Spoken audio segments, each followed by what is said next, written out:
إن الحمد لله نحمده ونستعينه ونستغفره ونعوذ بالله من شرور أنفسنا ومن سيئات أعمالنا.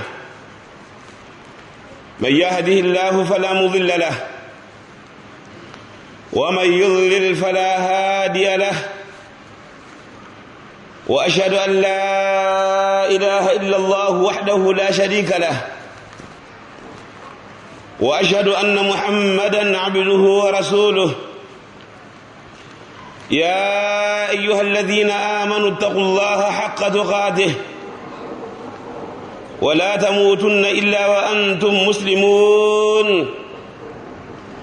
يا أيها الناس اتقوا ربكم الذي خلقكم من نفس واحدة وخلق منها زوجها وبث منهما رجالا كثيرا ونساء، واتقوا الله الذي تساءلون به والأرحام إن الله كان عليكم رقيبا. يا أيها الذين آمنوا اتقوا الله وقولوا قولا سديدا يصلح لكم أعمالكم ويغفر لكم ذنوبكم، ومن يطع الله ورسوله فقد فاز فوزا عظيما. أما بعد، فإن أصدق الحديث كتاب الله، وخير الهدي هدي محمد صلى الله عليه وسلم، وشر الأمور محدثاتها، وكل محدثة بدعة، وكل بدعة ضلالة، وكل ضلالة في النار. أيها الناس معاشر المسلمين، أوصيكم بتقوى الله عز وجل، إنه قد فاز المتقون. قال الله جل وعلا: إن للمتقين مفازا. Ndugu Islam, nakuhusieni kama ambavyo naihusia nafsi yangu juu ya kumcha Allah subhanahu wa ta'ala, kwani si vingine wamefaulu wenye kumcha Allah subhanahu wa ta'ala. Maashara almuslimin, maudhui yetu ya leo itahusiana na kumpa furaha au ubora na fadhila za kumpa furaha muislamu mwenzako, idkhalu sururi ala qulubi almuslimin, kuingiza furaha katika nyoyo za Waislamu. Inna min afdali al-a'mal, hakika katika matendo yaliyokuwa mazuri, wa akthariha thawaban, na yenye thawabu iliyokuwa nyingi, wa arfa'iha makanan, yenye nafasi iliyokuwa ya juu, idkhala sururi ala qulubi almuslimin, ni kuingiza furaha katika nyoyo za Waislamu. Fa idkhalu sururi alaihim, kuingiza furaha kwa Waislamu, yakunu bi umurin kathira, inakuwa kwa kufanya mambo mengi. Miongoni mwa mambo ambayo utayafanya na ukawa umeingiza furaha au umemfurahisha Muislamu kwa kufanya mambo hayo, musaadatuhum fi waqti alhaja, ni kuwasaidia katika wakati wa haja. Pale ambapo Muislamu anapokuwa na haja, anahitajia kwamba umsaidie, basi kuingiza furaha ni kuimaliza ile haja yake. Tafrijul kurbat, kuondoa matatizo aliyokuwa nayo. Satrul uyub, ni kusitiri zile dosari na aibu alizokuwa nazo. Wa it'amuhum inda al-ju', kuwalisha Waislamu wakati wa njaa. Wanapokuwa na njaa na wewe unacho cha kuwapa, ukawasaidia.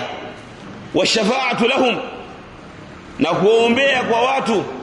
Mtu anahitajia kazi, ukamwombea kazi. Mtu anahitajia jambo lolote lile ambalo litamsaidia, akakuomba ili upate kumwombea kwa wale ambao wanastahili kulifanya jambo hilo, ukawa umemsaidia mtu kafungwa jela, una uwezo kumwombea achiwe huru, ukawa umemwombea. Wa i'ta'uhumul kiswa, kuwavisha nguo. Mtu hana nguo ya kuvaa, ukamsaidia nguo ya kuvaa. Wa ta'limuhum al-ilma an-nafi', na kuwafundisha ilmu yenye manufaa. Yote haya ni idkhalu sururi alaihim, ni kuingiza furaha kwa ndugu zako Waislamu. Wa maana dhalika ayuha al-ahibba, na maana hayo ndugu zangu Waislamu, an tas'a li fi'li ma yanfa'uhum fi dunya wal akhirah, kwamba kuingiza furaha kwa Waislamu ni kufanya kila jambo ambalo litawanufaisha duniani na akhirah. Ukiwa umefanya hivyo, basi adkhalta surura ala qulubi almuslimin, utakuwa umeingiza furaha kwa ndugu yako Muislamu au kwa ndugu zako Waislamu, na hapo utapata ujira mkubwa ambao umetajwa na Mtume Muhammad sallallahu alaihi wasallama juu ya swala zima la kuingiza furaha kwa ndugu yako au kwa ndugu zako Waislamu. Mtume sallallahu alaihi wasallam anasema, afdalul a'mal, bora ya matendo yaliyokuwa bora, idkhalu sururi ala almu'minin, ni kuingiza furaha kwa waumini. Kasauta aurata, umestiri uchi wake au aibu yake au mapungufu yake ukawa umestiri. Au ashba'ta jaw'ata, au alikuwa na njaa ukawa umeifukuza ile njaa katika nafsi yake ukamshibisha. Wa qadaita lahu haja, na ukawa umeikidhi na kuimaliza haja yake aliyokuwa nayo. Rawahu al-Imam at-Tabarani an Umar radhiyallahu ta'ala anhu. Katika hii hadithi ayuha al-ahibba, Mtume sallallahu alayhi wasallam anabainisha kwamba kuingiza furaha kwa Waislamu ni katika matendo yaliyokuwa bora.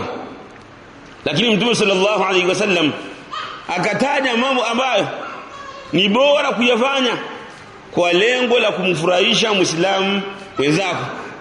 Akataja kumvisha nguo, kumshibisha chakula atakapokuwa na njaa, na kukidhi haja yake anapokuwa amehitajia. Lakini pia amepokea Imam Ahmad, amepokea al-Imam at-Tabarani rahimahullah ta'ala katika al-Mu'jam al-Kabir, na al-Imam Ibn Asakir katika tarikhi yake, hadithi kutoka Umar radhiyallahu ta'ala, hadithi kutoka Abdullah ibn Umar radhiyallahu ta'ala anhuma. Mtume sallallahu alayhi wasallam anasema, ahabbul a'mali ila Allah, matendo ambayo yanapendeza mbele ya Allah subhanahu wa ta'ala, kama matendo hayo Allah anayapenda sana, anfa'uhum linnas, ni yale matendo ambayo utayafanya yakawa yawanufaisha sana watu. Ukafanya matendo fulani au jambo fulani, lakini umma Waislamu watanufaika na matendo hayo, watu watanufaika na matendo hayo. Wa ahabbul a'mali ila Allah, na matendo ambayo yanafurahisha mbele ya Allah subhanahu wa ta'ala. Yani kipengele cha kwanza, watu wanaopendeza sana mbele ya Allah subhanahu wa ta'ala ni wale watu ambao wananufaisha watu, na matendo yale ambayo yanapendeza mbele ya Allah subhanahu wa ta'ala ni sururun, ni furaha ambayo tudkhiluhu ala muslimin, unaingiza kwa Muislamu. Takshifu anhu kurba, unamuondolea matatizo aliyokuwa nayo. Au taqdi anhu dainan, au unamlipia deni lake, alikuwa adaiwa hawezi kulipa, ukamlipia deni lake. Au tatudu anhu ju'an, au ukawa unaifukuza njaa katika nafsi yake, ana njaa, ukamlisha chakula. Mtume sallallahu alayhi wasallam anaelezea ubora wa kumsaidia ndugu yako Muislamu, bora wa kusimamia haja ya Muislamu wenzake. Akasema, li an amshi ma akhin fi hajatin, mimi kutoka na ndugu yangu kwa lengo la kuimaliza haja yake aliyokuwa nayo, ahabbu ilayhi, jambo hili linapendeza kwangu mimi, min an atakifa fi hadha almasjid, kuliko kufanya itikafu katika huu msikiti, yani masjid al-Madina shahran, kuliko kufanya itikafu katika huu msikiti, yani msikiti wa Bwana Mtume Muhammad sallallahu alaihi wasallam, ukafanya itikafu kwa muda wa mwezi mzima. Yani fadhila zote ambazo zinapatikana pale katika swala, katika kusoma Qur'an, ambapo mtu akiswali pale anapata thawabu 1000. Lakini Mtume sallallahu alaihi wasallam anasema kwamba mimi kwenda kumaliza haja ya ndugu yangu Muislamu ni bora kuliko kufanya itikafu kwa muda wa mwezi mzima katika msikiti wa Bwana Mtume Muhammad sallallahu alaihi wasallam. Kwa hiyo ule ubora wa kumaliza haji ya ndugu yako Muislamu ni mkubwa zaidi kuliko kufanya itikafu kwa muda wa mwezi mzima na kupata thawabu nyingi ambazo ungezipata pale. Kumbe kumsaidia Muislamu mwenzako unapata thawabu nyingi kuliko kufanya itikafu katika msikiti wa Bwana Mtume Muhammad sallallahu alayhi wa ala alihi wasallam. aqulu ma sami'tum wa astaghfirullah li wa lakum wa lisa'il muslimina min kulli dhanbi wa khati'ah fastaghfiruhu innahu huwal ghafurur rahim wa huwal barrul karim. alhamdulillahi ala ihsanihi والشكر له على توفيقه وامتنانه وأشهد أن لا إله إلا الله وحده لا شريك له تعظيما لشأنه وأشهد أن سيدنا ونبينا محمدا عبده ورسوله الهادي إلى رضوانه صلى الله وسلم وبارك عليه وعلى آله وعترته وأصحابه وإخوانه. معاشر المسلمين أيها الأحبة، فالمسلم لا بد أن يسعى إلى نفع المسلمين. مسلم لازم aende mbio kuwanufaisha waislamu wenzake, lianna almuslima akhul muslim, kwa sababu muislam ni ndugu yake muislamu mwenzake. Muislam amsaidie ndugu yake muislamu kwa sababu ni ndugu yake. Mtume sallallahu alayhi wasallam anasema almuslimu akhul muslim, muislam ni ndugu yake muislamu mwenzake. La yadhlimu, hamdhulumu muislamu mwenzake, hamdhulumu kwa kuchafua heshima yake, hamdhulumu kwa kumwaga damu yake, hamdhulumu yani kwa kuchukua mali yake, hamdhulumu kwa aina yoyote ile, kwa sababu ndugu hatakiwi kumdhulumu ndugu yake. Wala yuslimu, na wala hamsalimishi kwa maadui zake. Rawahu Imam al-Bukhari wa Muslim. Pia ayuha al-ahibba, kuhusiana na kuingiza furaha kwa ndugu yako Muislamu, kwamba kuna ujira mkubwa mbele Allah subhanahu wa ta'ala. Mtume sallallahu alayhi wasallam anasema man kana fi hajati akhihi, yote yule ambaye atakuwa ni mwenye kuisimamia haja ya Muislamu mwenzake, kana Allahu fi hajatihi, kana Allahu fi hajatihi, Allah subhanahu wa ta'ala atakuwa ni mwenye kuisimamia haja yake. Wa man faraja an muslimin kurbatan, na yote yule ambaye atamfariji Muislamu matatizo aliyokuwa nayo, faraja Allahu anhu kurbah, Allah subhanahu wa ta'ala atamfariji yale matatizo aliyokuwa nayo, min kurabi yawm al-qiyamah, katika matatizo ya siku ya kiyama. Utakapokuwa umemfariji Muislamu mwenzako ana matatizo, ukamsaidia na yale matatizo yakaondoka au yakaondoka kwa kiasi fulani, basi tambua pia na wewe Allah subhanahu wa ta'ala atakufariji katika matatizo ambayo yamekupata. Wa man satara musliman, na yote yule ambaye atamstiri Muislamu mwenzake, satarahu Allahu yawm al-qiyamah, Allah subhanahu wa ta'ala atamsitiri siku ya kiyama. Ikiwa Muislamu mwenzako ana aibu imempata, ana jambo la dosari limempata ukamstiri, basi na wewe pia Allah subhanahu wa ta'ala atakusitiri yawm al-qiyamah. وجاء عند الإمام مسلم من حديث أبي هريرة رضي الله عنه عن النبي صلى الله عليه وسلم قال من نفس عن مؤمن, yote yule ambaye atampa wepesi, atamuondolea matatizo muumini mwenzake, kurbatan min qurabi dunya, matatizo katika matatizo ya duniani, nafasa Allahu anhu kurbatan min qurabi yawm al-qiyamah, Allah subhanahu wa ta'ala atamuondolea matatizo katika matatizo ya siku ya kiyama. Wa man yassara ala mu'sirin, na yote yule ambaye atamsaidia mtu mwenye matatizo, yassara Allahu alayhi fi dunya wal akhirah, Allah subhanahu wa ta'ala atamfanyia wepesi kutokana na matatizo ya duniani na akhirah. Wewe unamsaidia Muislamu jambo dogo, Allah subhanahu wa ta'ala anakusaidia kwa mambo makubwa ambayo yamekupata yaliyoko duniani na akhirah. Wa man satara musliman, na mwenye kumstiri Muislamu kwa aibu iliyompata na dosari na mapungufu aliyokuwa nayo, satarahu Allahu fi dunya wal akhirah, Allah subhanahu wa ta'ala atamsitiri duniani na akhirah. Wallahu fi auni al-abd, na Allah subhanahu wa ta'ala siku zote na mara zote anakuwa katika kumsaidia mja wake. Ma kana al-abdu fi auni akhihi, maadamu mja anakuwa katika hali ya kumsaidia ndugu yake. Maashara al-muslimin, fa idkhalu as-surur ala akhika al-muslim, kuingiza furaha kwa ndugu yako Muislamu, fihi ajrun adhim, kuna ujira mkubwa.